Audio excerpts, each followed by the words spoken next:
सुप्रभात बच्चों, आज का हमारा विषय है शब्द विचार। आज हम जो है आपको शब्द विचार के बारे में बताएंगे। उसकी हम अभी आपको परिभाषा बताएं। दो या दो से अधिक वर्णों के मिलने से शब्द बनते हैं। हमारे जो शब्द है बेटा, दो या दो से अधिक वर्णों के मिलने से शब्द बनते हैं।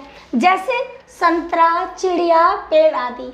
एक वर्ण से हमारा शब्द नहीं बन सकता, हमारे दो होने चाहिए या दो से अधिक होने चाहिए। ओके, अब हमने जो है शब्दों को तीन आधारों पर बांटा गया है। शब्दों को भी हमने तीन आधार पर बांटा गया है। जैसे उत्पत्ति के आधार पर, नंबर 1 है बच्चों हमारा उत्पत्ति के आधार पर, नंबर 2 प्रयोग के आधार पर, नंबर 3 अर्थ के आधार पर। उत्पत्ति के आधार पर, हमारे उत्पत्ति के आधार पर भी बच्चों 4 उस वर्गों में बांटा गया है। तत्सम, तद्भव, देशी, विदेशी।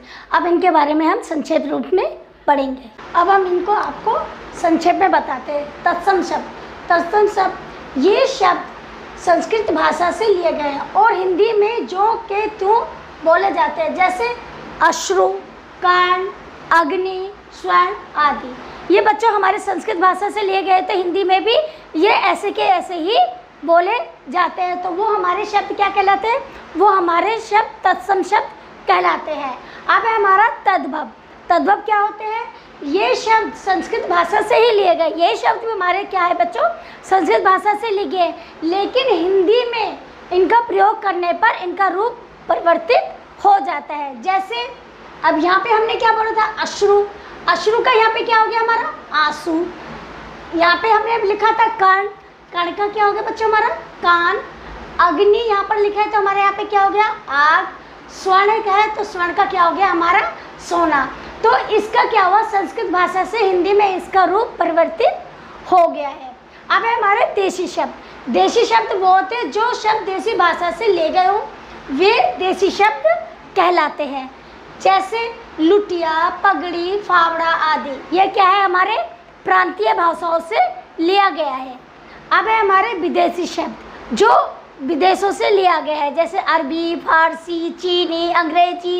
ये शब्द क्या है? हमारे वहाँ से लिए गए हैं। तो ये हमारे क्या कहलाते हैं? विदेशी शब्द। वे शब्द जो विदेशी भाषा से लेकर हिंदी भाषा में प्रयोग किए जाते हैं। जैसे स्कूल, टीवी, कार आदि। तो आपको पता है ना, जैसे स्कूल है, टीवी है, कार है, ये सब क्या है? हमारे अंग्रेजी के शब्द है, लेकिन हम इनको हिंदी में प्रयोग करते हैं। अब हम आपको बताएंगे कि हमारे जो प्रयोग के आधार पर ये शब्द कितने प्रकार के होते हैं। अगला है हमारा प्रयोग के आधार पर। प्रयोग के आधार पर भी बच्चों हमारे ये शब्द जो है दो भागों में बांटा गया है। विकारी शब्द, अविकारी शब्द। विकारी शब्द क्या होते हैं? वे शब्द जो लिंग, वचन, पुरुष तथा काल के कारण बदल जाते हैं, वे विकारी शब्द कहलाते हैं। जैसे लड़का, बालक, पिता आदि। ओके बच्चों, इनका आप जो है लिंग, वचन आदि के अनुसार आप बदल सकते हैं। वचन बदलोगे तो लड़का का लड़के हो जाएगा, बालक का बालिका हो जाएगा, बालिकाएं हो जाएगा, पिता माता हो जाएगा। ठीक है, इनका हम रूप परिवर्तित कर सकते हैं विकारी शब्द में, लेकिन अविकारी शब्द में इनका रूप परिवर्तित नहीं कर सकते। देखो, अविकारी शब्द वे शब्द जिनके रूप में किसी प्रकार का कोई परिवर्तन नहीं होता है, वे अविकारी शब्द कहलाते हैं। जैसे तेज, आगे, पीछे, नीचे आदि। ये क्या है? हमारे अविकारी शब्द है। देखो, जैसे कि बालक तेज दौड़ता है, बालिका तेज दौड़ती है। दोनों ही रूपों में आपका तेज जो शब्द है वो ऐसे की ऐसे ही रहा है। जैसे वह बालक आगे जाता है, बालिका आगे जाती है, तो इसमें भी हमारे आगे, तेज, इनका रूप चेंज नहीं हुआ है। तो वो ये शब्द क्या हमारे कहलाते हैं? ये हमारे अविकारी शब्द कहलाते हैं।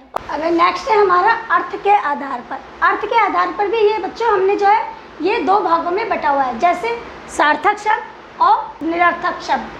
सार्थक शब्द क्या होते हैं? जिन शब्दों का कोई अर्थ होता है वे सार्थक शब्द कहलाते हैं। जैसे राजू पढ़ता है, मोर नाचता है आदि।